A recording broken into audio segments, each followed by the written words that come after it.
Bumanat na naman nga itong paborito nating Yusek, attorney o vlogger. Medyo nakakalito kasi guys. Pero alam nyo, tayong mga julol lang ang hindi nalilito. Dahil maging ang mga ka-clear ay litong-lito din. So eto, papakita ko sa inyo. Isang ka-clear, litong-lito guys. At nakakatakot ito ha. Eto, tignan ninyo. Sabi niya kasi, sa comment ka sa sa video ko to. Basta ako, suspetya ko na planado ng gobyerno, Interpol at ICC ang lahat. Nilaglag mo na lahat. At nakuha si FPRRD sa patibong. Oh, so patibong pala ito ng gobyerno. Galing no? Suspetya ko, verified na ni Yusek Castro ang WOA o Warrant of Arrest bago ang PCO press briefing niya tungkol sa Warrant of Arrest. Well, teka, nalilito talaga siya kasi ang sabi niya, Yusek Castro. Tapos bago daw ang briefing niya sa PCO tungkol sa Warrant of Arrest. Binalikan ko yung press briefing noong Lunes. So Martes, hapon na sila nag-press briefing, yung Pangulo na, di ba? Ng Martes. So binalikan ko yung yung press briefing ng PCO nung March 10 at wala akong narinig doon na binanggit ni Attorney Yusek Claire Castro yung word na unverified source. So ang tinutukoy nitong nag-comment nito at litong-lito siya. It's not clear na doon niya napanood sa vlog ni Attorney Claire Castro yung pagbanggit ng unverified source. So, lito siya guys kasi ang alam niya ay press briefing yung vlog ni Attorney Claire Castro. It's very dangerous, di ba? Kasi nalilito na maging ang mga taga-clear. But wait, there's more. Eto, sabi niya, pero kailangan lang niya sabihin na unverified yung warrant of arrest para makauwi pa si Duterte sa Pinas.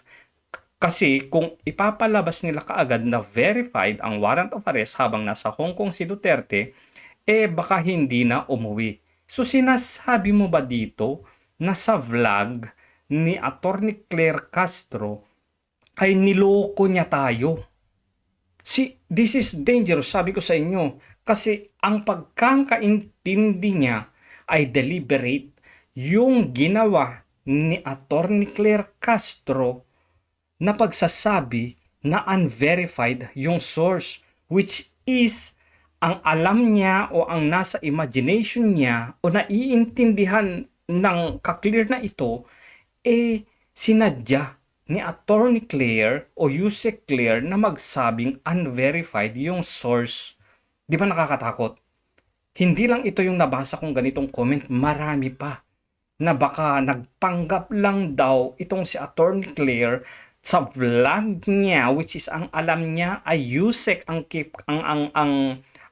dinadala niya at the time na ganito pala. Mayroon pala silang ganitong pakulo. Yun yung nasa utak nila ngayon.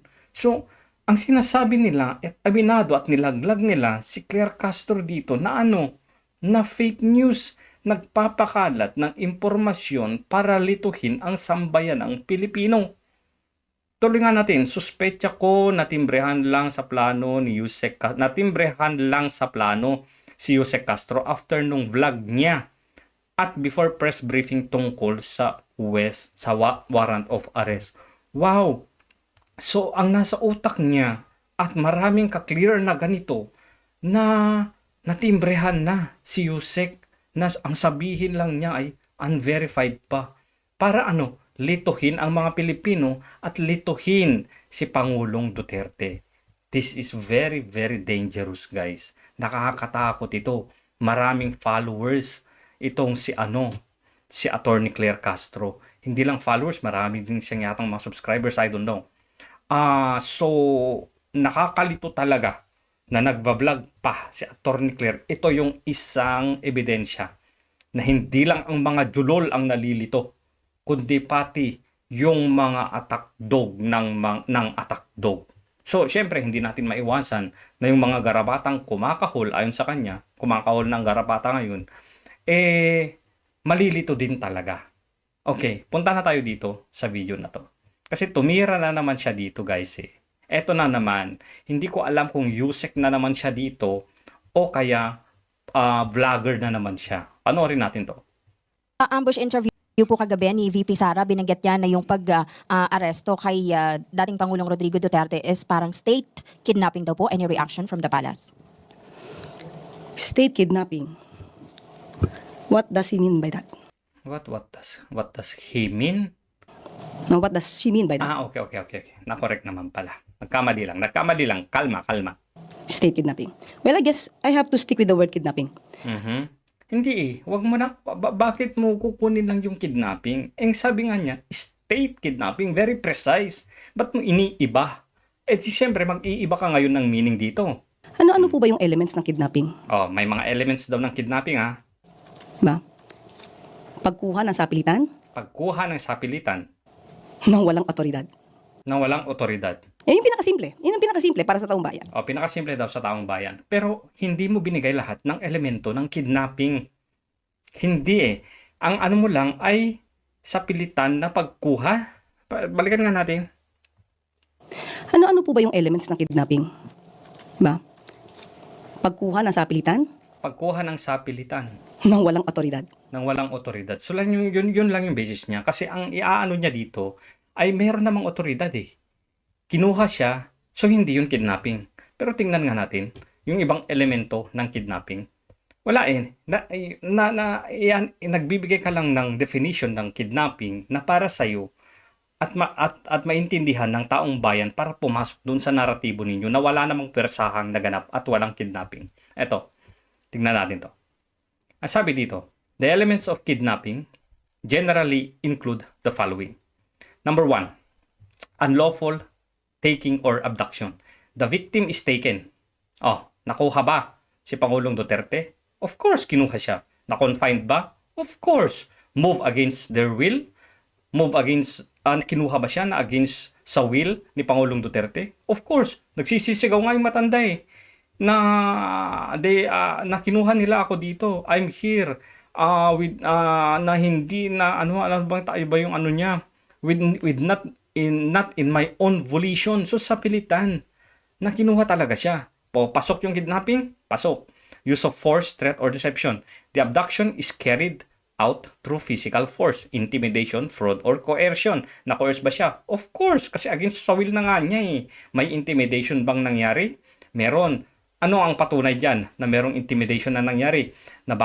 May kumakalat na rin na mga video. Alam ko napanood nyo na rin to eh.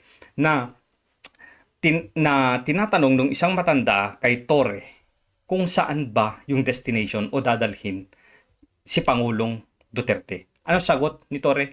Ang sabi niya, sige nga. Ang sabi niya, it's above my pay grade.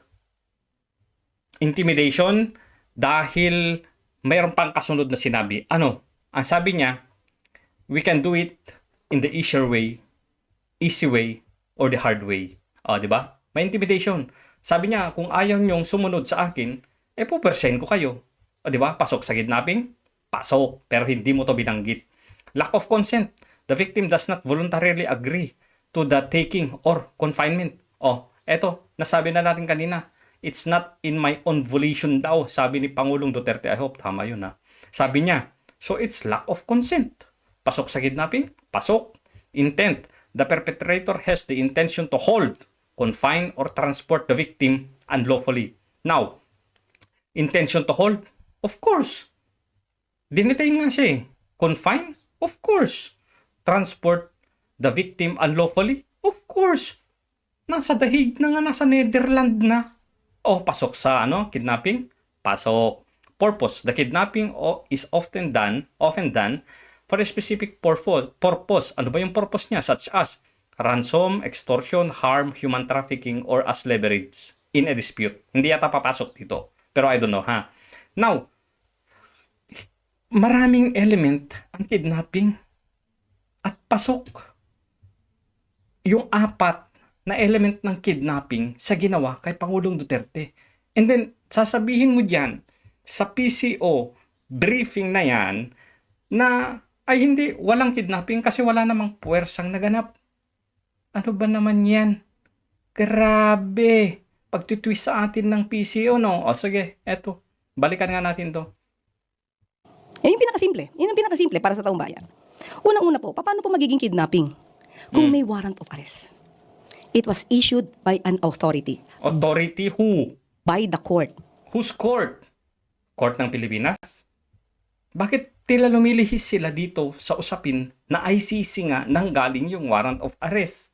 Pansinin nyo na ang dinidikdik nila dito ay hindi galing naman kasi ito sa Interpol Yes, wala sa kahit sabihin natin na walang jurisdiction ang ang ICC sa atin. Pero Interpol kasi yung ang nag-request hindi natin pwedeng tanggihan kasi may commitment tayo sa kanila. Ba't nagtatago sila sa likod ng Interpol? Sige nga, bakit hindi nyo mabanggit-banggit o talagang iniiwasan yung banggitin yung ICC? Kasi alam nyo mabubutasan kayo Kapag ka po meron ng issuance ng anumang order from the court, we have to comply. Court of what? Court where? Yan yung tanong Especially sa ating po nangyari ay through Interpol. See? Through Interpol.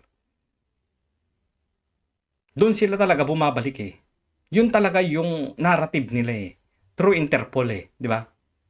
Pati si Pangulong Bongbong Marcos, through Interpol. Yung unang-unang release nila ng kanilang statement sa PCO, ano yung nasa unang linya? Interpol din. Grabe. Hindi po pwedeng kapag ka po nagsuserve ang sino mang otoridad, let's say sheriff, Sheriff Alam ko na naman kung saan papunta to. atin na lang po itong tatalikuran or ating sasaktan o ating susuntukin. Gagi. Ang tanong lang sa'yo, Yusek, itong call sa statement ni VP Sara na na state kidnapping itong nangyayari. Ba't napunta ka sa sheriff? Ba't napunta ka sa panununtok? Meron bang nagtumalikod sa mga pulis? Meron bang nanuntok sa mga pulis? This is you again speaking as a vlogger. Hindi ka na naman nagsasalita as a Yusek. Maipasok mo lang, masiraan mo lang yung mga Duterte. Ito ba ang kalidad ng isang PCO Yusek? Pinapasok mo na naman yung isang bagay na hindi naman sa'yo tinatanong. Isiningit mo na naman yung issue na yan para ubatake na naman sa mga Duterte. Kaya hindi mo masisisi yung mga tao kung tawagin kang attack dog. Kasi yan naman ang talagang ginagawa mo at nakikita ng mga tao sa'yo. Kaya ka pinupuna Kaya ka tinitira. Kasi hayagan at lantaran ang pagiging attack dog mo. Hindi po pwedeng ganun. Kung ano po ang nandiyan at legal po na masasabi nating order from the court, we should abide. No? We should abide by that. So wala po akong nakikitang kidnapping dahil hindi nga po ito sa persahan at lahat po ng elemento na dapat Hindi daw persahan. Pag sabi ni Attorney Libayan, puntahan nyo na lang yung vlog niya, na kapag ka may warrant of arrest ka na, automatic yan na may puwersa na. It doesn't necessarily mean by force. Kasi warrant of arrest yan Whether you like it or not, sasama ka. Dalawa lang yung option mo. By force o magbo-voluntary ka na, sasama. Pero sa pilitan pa rin ang pagsama mo. Yung will mo lang na voluntary. Pero kahit na sabihin mo na, okay, sige, sasama na ako. Wag nyo nang, hindi na kailangan ng puwersa. Puwersa pa rin yun Kahit voluntary in nature, pero yung ikaw, puwersado ka pa rin na sumama sa kanila. Why? Kasi nga, meron ng warrant of arrest. The fact na merong warrant of arrest, may puwersa na. Panoorin nyo yung vlog ni Attorney Libayan tungkol dyan. Kasi tinira na naman ni Attorney Libayan itong si Attorney Clear. dapat pong gamitin para maging masabing valid yung warrant of arrest at yung paghingi ng assistance ng Interpol ay nandiyan dyan naman po. Interpol again. Kompleto po tayo ng papel. Kumpleto daw sila ng papel. Sa press con ni Bongbong Marcos ay sinabi niya na kumpleto daw sa documents at yun magpapatunay na tama yung kanilang ginawa. At nangako din siya na ibibigay sa press. Nangako din siya na ibibigay yung kopya ng ICC warrant of arrest na mismo na galing sa kanila para maging official na. Hanggang ngayon, wala pa akong nakikitang warrant of arrest na galing mismo sa Malacanang. Ano bang tinatago nyo? May tinatago ba kayong date? Talaga bang March 11 nyo lang na-receive ng alas 3 ng madaling araw? Talaga bang 6:30 ng umaga ninyo na-receive yung request sa inyo ng Interpol? Bakit hanggang ngayon nangako na yung presidente na magbibigay ng kopya, hanggang ngayon wala pa akong nakikita? So kung meron man kayong kopya dyan, paki-message naman sa akin. Dyan na lang sa Facebook ko. Yan, nasa taas yung Facebook natin. Dyan nyo na lang isend sa akin. Nag-post na rin ako maging sa community ni Sean Wayne. Pero wala pang bumabalik sa akin hanggang ngayon. Siguro wala pa talaga silang nakikitang kopya ng warrant of arrest na galing mismo sa Malacanang. Anong itinatago ninyo? So sa video na to, hindi na naman natin ma-determine kung pronouncement na naman ba ng Malacanang yung isiningit niya na about sa sheriff at suntukan. Kagaya na naman ito ng mga ka-clear na malilito. Yusek ka ba dito o hindi? And by the way, maging siya, litong-lito din kung Yusek ba siya o vlogger. Dahil nung nakaraan na press briefing, naka-live ang Malacanang, naka-live ang RTVM, naka-live ang PTB4, naka-live din siya sa kanyang YouTube account at may disclaimer doon na yung vlog daw na yan ay sa kanyang personal capacity. Ang problema, ang naka-live ay yung nagsasalita siya bilang Yusek. Gulong-gulo, litong-lito, maging ang mga ka-clear. Kaya naman dyan nagpapakita na yung mga julol, may karapatan naman na magsabi sa'yo na litong-lito na kami. Attorney Claire, wag yung puro paninira na lang sa mga Duterte. Bawat mo na lang may tira ka sa mga Duterte. Ano ba naman yan?